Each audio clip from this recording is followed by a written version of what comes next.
প্রিয় বন্ধুরা, আশা করি আপনারা সবাই ভালো আছেন। আমরা যারা ডেস্কটপ কম্পিউটার ব্যবহার করে থাকি, অনেক সময় আমাদের ছবি থেকে টেক্সটে কনভার্ট করতে হয়।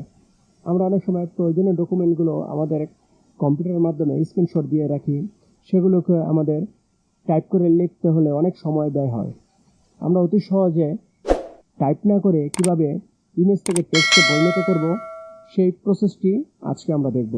চলুন বন্ধুরা, আমরা সেই প্রসেসটি দেখি। আজকে আমরা আপনাদেরকে যে ফটোটি টেক্সটে পরিণত করে দেখাবো, সেই ফটোটিতে আমি আপনাকে দেখাচ্ছি। এই লেখাটা আমি স্ক্রিনশট দিয়ে রেখেছি। আমি এই ফটোটি আমি টেক্সটে কনভার্ট করে দেখাবো। চলুন বন্ধুরা, আমরা দেখি কিভাবে করতে হবে। ইমেজ টেক্সটে পরিণত করার জন্য আমাদের একটি ব্রাউজারে চলে যেতে হবে। আপনি আপনার পছন্দের ব্রাউজারটি ইউজ করতে পারেন। আমি এখন অপেরা মিনি ব্রাউজারটি ইউজ করব। আমি আমার সার্চ বারে গিয়ে আমরা টাইপ করব ইমেজ টু কনভার্ট টেক্সট। যখন আমরা ইমেজ কনভার্ট টু টেক্সটে সার্চ বাটনে লিখে সার্চ দেব, তখন প্রথমে একটি ওয়েবসাইট চলে আসবে, প্রিপোস্ট এসইও। আমরা যখন এই ওয়েবসাইটটিতে ক্লিক করব, তখন এখানে ব্রাউজ ফাইল নামে একটি অপশন চলে আসবে। এই অপশন যখন আমরা ক্লিক করব, তখন আমাদেরকে বলবে যে আমরা আমাদের ফাইল থেকে আমরা যেই ছবিটি টেক্সটে পরিণত করতে চাচ্ছি সেই ফাইলটি আপলোড দেব। আমরা আমাদের ফাইলে গিয়ে আমরা সেই ছবিটি সিলেক্ট করে দেব।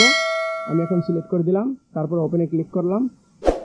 তারপর একটু নিচে দেখুন এক্সট্রা টেক্সট অপশনে চলে আসছে। এই অপশনে যদি আমি একটি ক্লিক করি, কিছুক্ষণের মধ্যে আমাদের ছবি থেকে টেক্সটে পরিণত হয়ে যাবে। দেখুন বন্ধুরা, আমাদের ছবি থেকে টেক্সটে পরিণত হয়ে গেল। আমি এখান থেকে যদি ডাউনলোডে ক্লিক করি, আমাদের টেক্সট ডাউনলোড হয়ে যাবে। আমরা যদি চাই যে এমএস ওয়ার্ডে ডাউনলোড করব ডক ফাইল, সেটিও হবে। আমি যদি চাই এখানে কপি করতে, সেটিও পারবো। কোন ফাইলটিতে আমরা সেভ করব, আমি ডি ড্রাইভে আমি এই টেক্সটটি সেভ করব। আমার এটি যখন স্ক্রিনশট জেপিজি টেক্সট নামে সেভে আছে, আমি এটাকে নামটা পরিবর্তন করে লিখলাম স্যাম্পল জেপিজি টেক্সট, যাতে আমরা বুঝতে পারি। যখন আমরা সেভে ক্লিক করব, আমাদের এটি ডাউনলোড হয়ে যাবে। দেখুন বন্ধুরা, কীভাবে ডাউনলোড হয়ে গেল। এখন আমরা এটা ওপেন করে দেখাবো। আমাদের টেক্সট ফাইলটি ডাউনলোড হয়ে গিয়েছে।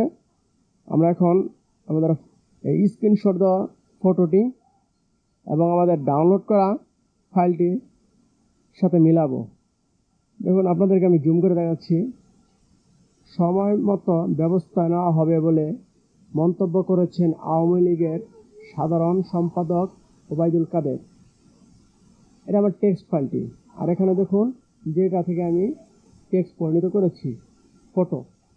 সময় মতো ব্যবস্থা নেওয়া হবে বলে মন্তব্য করেছেন আওয়ামী লীগের সাধারণ সম্পাদক ওবায়দুল কাদের। টেক্সট এবং ফটোর সাথে আপনি মিলিয়ে দেখবেন যে আপনার ইমেজ থেকে টেক্সটে পরিণত হয়ে গিয়েছে। আশা করি প্রিয় বন্ধুরা, আপনারা বুঝতে পেরেছেন। আজকের মতো ভিডিও এই পর্যন্তই। যদি এই ভিডিওটি ভালো লেগে থাকে, আমার এই চ্যানেলটিতে একটু সাবস্ক্রাইব করবেন এবং বেল ঘন্টাটি বাজিয়ে দিবেন। পরবর্তী নেক্সট ভিডিওটি অতি দ্রুত আপনার কাছে পৌঁছে যাবে। ধন্যবাদ।